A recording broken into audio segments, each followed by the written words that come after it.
Sup, it's Bird. I'm here from 1996, skateboarding in like a dog that fights crime, ready to YOLO. Well, I guess YOLO wasn't a thing, but ready to yeet your way into not doing drugs and studying in school more. Where was I? Shifting Sandlands. Cool. It's been I was reflecting back on the last recording session where I just spent a ton of time talking about my do I want to do a red coins thing? I'm already in here. We'll just go for it. I spent a bunch of time just reflecting on my creative past and stuff like that, and I realized that basically this is a podcast where I'm also playing Mario 64 at the same time. I know that a lot of video game playthrough commentary boys, you know, we get not uncommon to get to a point where it's just like the game is just a vehicle for, well, the game is just a vehicle for me to deliver like concepts that become fan art or animated things, and it's just like, remember when Mario was a horse? And then the other guy is like, nay. And then that becomes like Birdcatcher animated, best of highlights Birdcatcher out of context clips. This is, I generally try to avoid having that happen. I guess because this game is so mindless to me, it has become just literally the Bird podcast. But hey, people seem to really enjoy listening to me talk about my things and my brain memories. So I guess I'm just gonna continue with that. Oh man, it's been a couple of days, and it's been interesting how much like has already kind of grown off of the things that I was talking about the other day, where it was like I discovered an interesting life habit in terms of keeping up with chores and like random little minor things and stuff like that, realizing, god damn it, that I could just, you know, do things a little bit at a time whenever I'm walking from room to room and stuff like that. I did that for like 3 or 4 days at this point, and like my kitchen is like unrecognizably better. I was like, every time I get like a cookie or like whatever little snack, I'm like, oh, time to throw out this 2-year-old expired like little container of carrots. It's not really that bad, but it's way worse than I want it to be. But I'm fixing it. Now, I was just kind of realizing that I get a lot of kind of anxiety about doing chores and doing things, and I can't really get into it too much because I get like kind of wrapped up in my own head of like, oh god, it's gonna take so much time. I really wish I could like spend that time doing something else. I don't want to do it because I don't want to like I'm not gonna do that good of a job with it, or like stuff like that. I actually have those thoughts like quite often, which is why like uploading stuff to YouTube has been a continual problem for me, because it's just like, oh god, this takes so much time to edit videos and stuff like that. Then one day I just decided I'm gonna try out a different mindset, which is, instead of thinking like how much I don't want to do something, fuck me, god fucking damn it. Instead of thinking like how much I don't want to do something and dwelling on that, if there's something I need to do and I don't want to do it, what I think about instead is, how am I gonna feel after I have done that thing? And it doesn't, sometimes the thought is just like, oh, I'll feel really good about like taking some time to like, fuck, god damn, I wasn't paying attention, damn it, oh my god. sometimes the thought is just like, man, I'm gonna feel really good when I do this thing because it's like, oh man, I'll get a chance to do like a really good job, or it's like I'll be able to look at like a recording session and I'll think like I get to look forward to, hey, I made a really good video at the end. That's one end of the spectrum. What's more common, and weirdly enough, just as effective, at least for me, is I tell myself, well, I get to look forward to not feeling guilty or anxious about having not done this later. And that's sort of reverse thinking about it. Still surprisingly quite effective. You know, if your primary motivations to get through life are a combination of spite and sunk cost fallacy, then hey, still seems to be working out okay for me. So we'll just keep up this trend, and I will continue to pretend that I'm basically like a medium.com article, but like a living one. I'm gonna get my hat taken. Fuck no. Okay, he ain't gonna fuck with me, Vulture. No, he's gonna fuck with me. No, don't fuck with me. There we go. Jeez. Okay. Done that. Get the hat. Get in the cannon. And everything is perfect and flawless.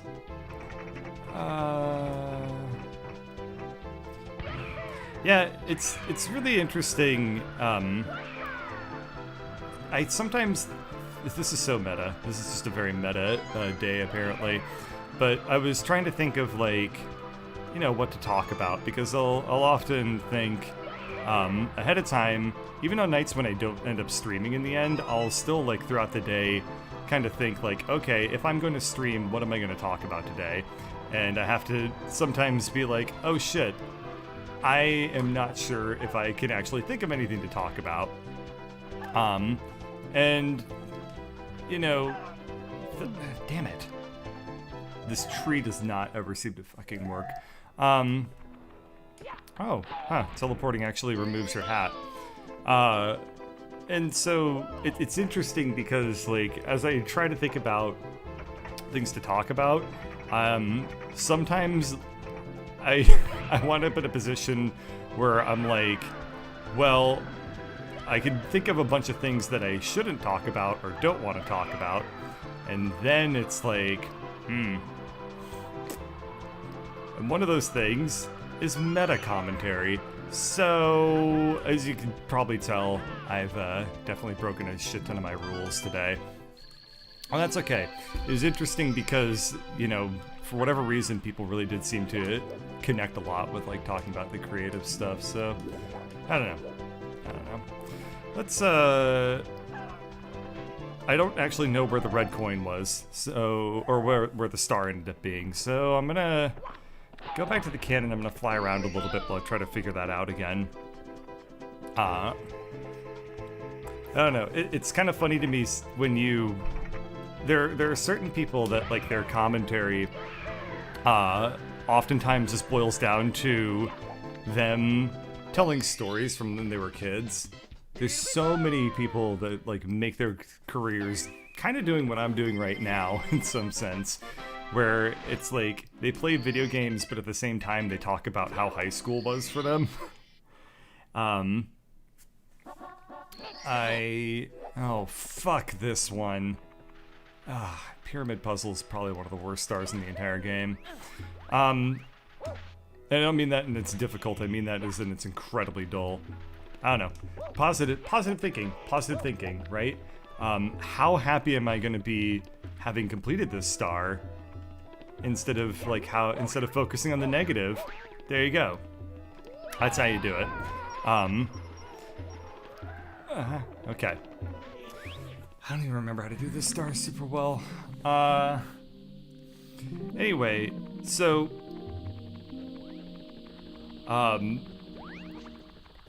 that's all... It's kind of funny to me that, that's kind of where playing video games and commentating over the video games ended up going, because where a lot of this stuff started was, like, forum Let's Plays, which what those were like I mean, they're still around, but what those were like was like, you would talk about the game and you would like do research into it, and your commentary would almost be like a developer commentary, except it was you instead of a developer, if that makes sense. So it would be like, oh god, oh damn it. So the expectations were usually like really, really high, and like those Let's Plays would be moderated by the forum, and if the moderators thought that like your commentary was not focusing on the video game, or if it was like super low quality or something like that, you would just straight up get banned. So there was these really weird unwritten rules, and if you go like those rules, if you try to apply them now to like if you want to like try and apply them to like any sort of YouTube channel, it'd be insane, because the rules are things like you can't gosh, what is it? You can't do a Let's Play on a video game until it's already been out for 30 days. Like, there was a self-imposed embargo, at least on the Something Awful forums where a lot of this stuff started, of 30 days. And obviously now you seriously cannot do that. You know, your commentary always needed to be, like, insightful and about the game itself. It could never be about, like, you know, yourself or things like that. You know, because they were like, well, you know, if you're commentating over a video game, it should be about the game. And there was kind of this ethos of,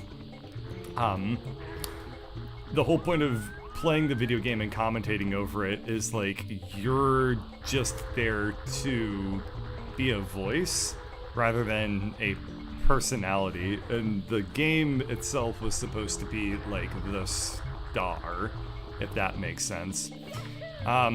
And, you know, obviously that is not something that I adhere to, because I don't think that Super Mario 64 really includes a whole lot of moments in the game where Mario stops to talk about his Let's Playing experience. So, that really also doesn't fly super well. Plus, I imagine that would be really, really boring.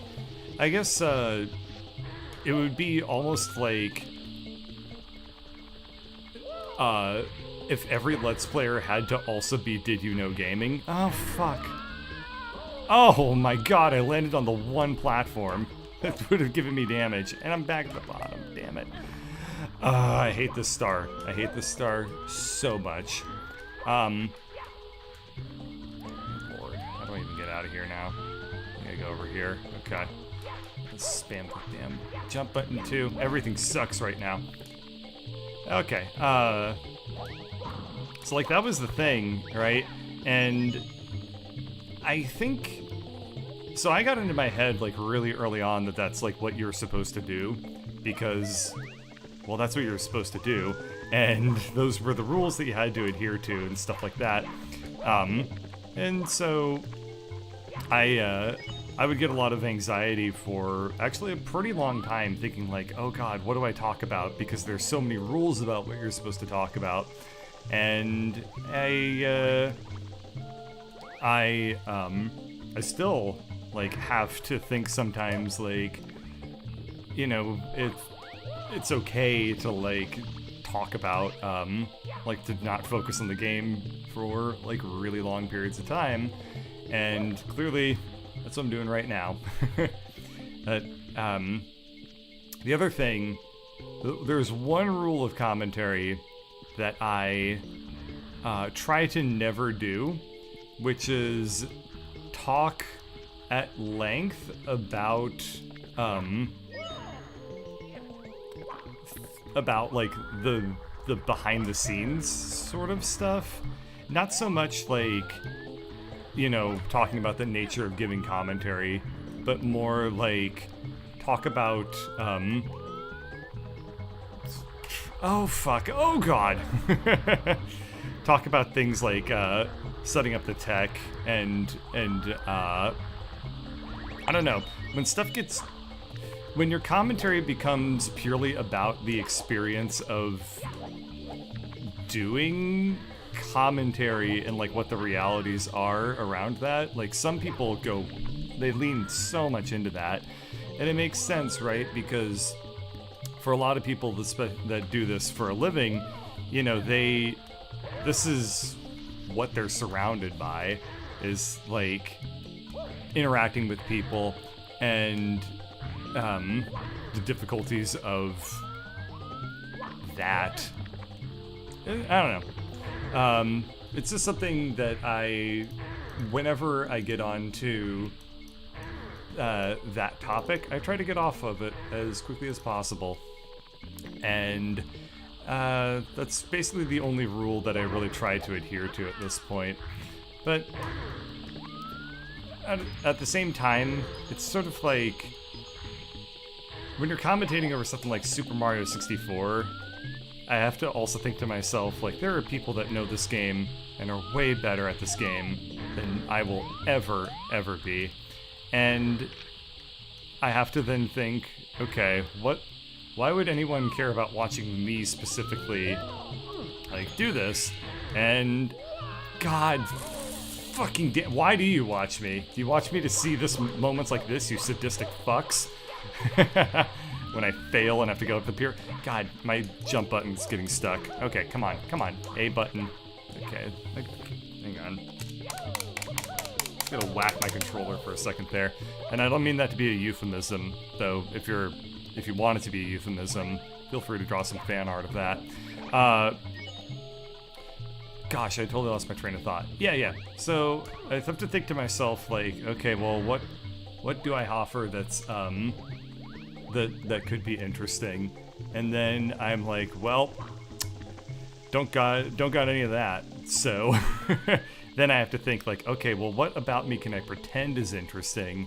And then I'm like, okay, now we're talking. Now we can work this out. So I guess we'll be talking primarily about creative endeavors and shit like that instead. So,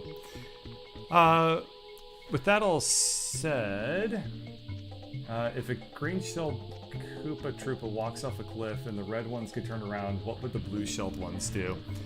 The blue-shelled ones, they can kick their shells, and they're like tough guys, right? They're according to Super Mario World, they're like big and strong, and they make you feel secure when they hold you in their arm. They have blue shells.